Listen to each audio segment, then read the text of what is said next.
रायपुर के जंगल में सभी पक्षी अपने परिवार के साथ हंसी खुशी रहते थे। सभी पक्षियों के घर में गाय थी। सभी पक्षी अपनी अपनी गायों से दूध निकालते थे और अपनी गायों को अच्छा सा चारा खाने को देते थे। टोनी चिड़िया अपनी गाय को चारा दे रही थी। तभी उसी चारे में एक कीड़ा था और चारे के साथ गाय उस कीड़े को खा जाती है और टोनी चिड़िया की गाय की तबीयत खराब हो जाती है। और जब गाय दूध नहीं दे पाती तो टोनी चिड़िया उसे अपने घर से भगा देती और वह गाय जंगल की ओर चली जाती। जंगल में एक झोपड़ी थी और झोपड़ी में अच्छी भूतिया चिड़िया रहती थी। तभी भूतिया चिड़िया की झोपड़ी के बाहर गाय आकर बैठ गई। भूतिया चिड़िया उस गाय के पास गई। क्या हुआ? मेरी मालकिन टोनी चिड़िया ने मुझे घर से भगा दिया। लेकिन तुम्हें टोनी चिड़िया ने घर से क्यों भगाया? मैं अब दूध नहीं देती और मैंने चारे में एक कीड़ा खा लिया था। इसकी वजह से मैं दूध नहीं दे पाती और मालकिन टोनी ने मुझे घर से निकाल दिया। गांव के सभी पक्षी अपनी गाय को चारा खिलाते और उसका दूध अपने बच्चों को पिलाते। एक दिन पिंकी चिड़िया अपनी गाय को 2 दिन पहले की सब्जी खाने को दे देती है, जिससे उसकी तबीयत खराब हो जाती है और वह दूध नहीं दे पाती। पिंकी चिड़िया भी उसे अपने घर से निकाल देती और वह गाय जंगल की ओर चली जाती। टोनी चिड़िया पिंकी चिड़िया से मिली और बोली, पिंकी बहन, तुम्हारी गाय कहाँ है? क्या बताऊँ टोनी बहन, मैंने अपनी गाय को 2 दिन पहले की सब्जी दे दिया था। उसे खाने से उसकी तबीयत खराब हो गई और वह दूध नहीं दे पा रही थी और मैंने उसे घर से भगा दिया। अच्छी भूतिया चिड़िया पिंकी की गाय को अपनी शक्ति से ठीक कर देती थी।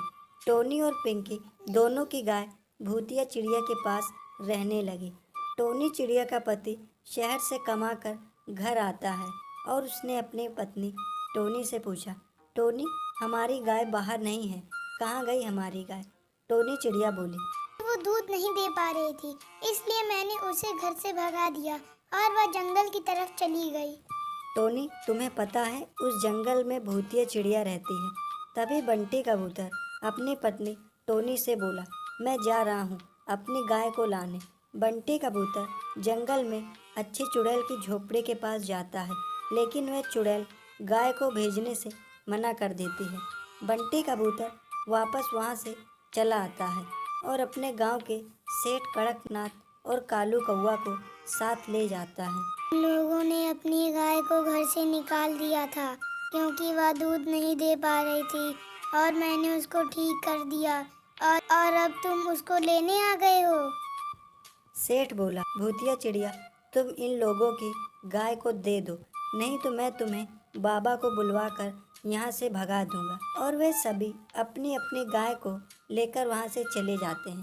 तब भूतिया चुड़ैल अकेले उस झोपड़ी में रहने लगी, क्योंकि अब उसके पास कोई भी गाय नहीं थी। तभी अब भूतिया चिड़िया घर के बाहर आई और उसने देखा कि बाहर एक तोता घायल पड़ा है और वह तोता को ठीक कर देती है और वह तोता भूतिया चिड़िया के साथ रहने लगता है।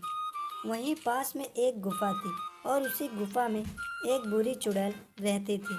बुरी चुड़ैल बोली, बहुत दिन हो गया, मैंने गांव का चेहरा नहीं देखा।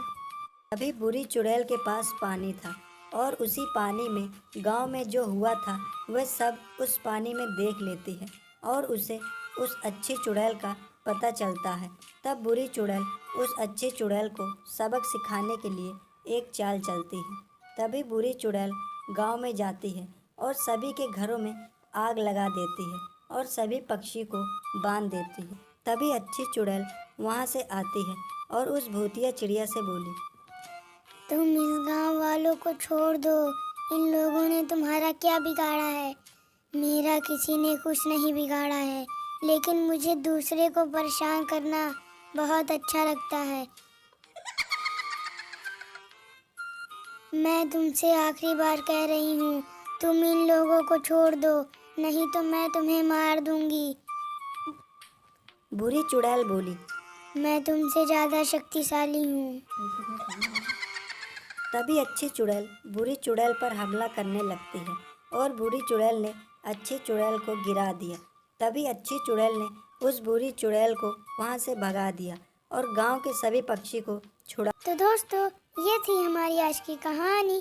अगर आपको यह वीडियो पसंद आए तो इसे लाइक करें, सब्सक्राइब करें।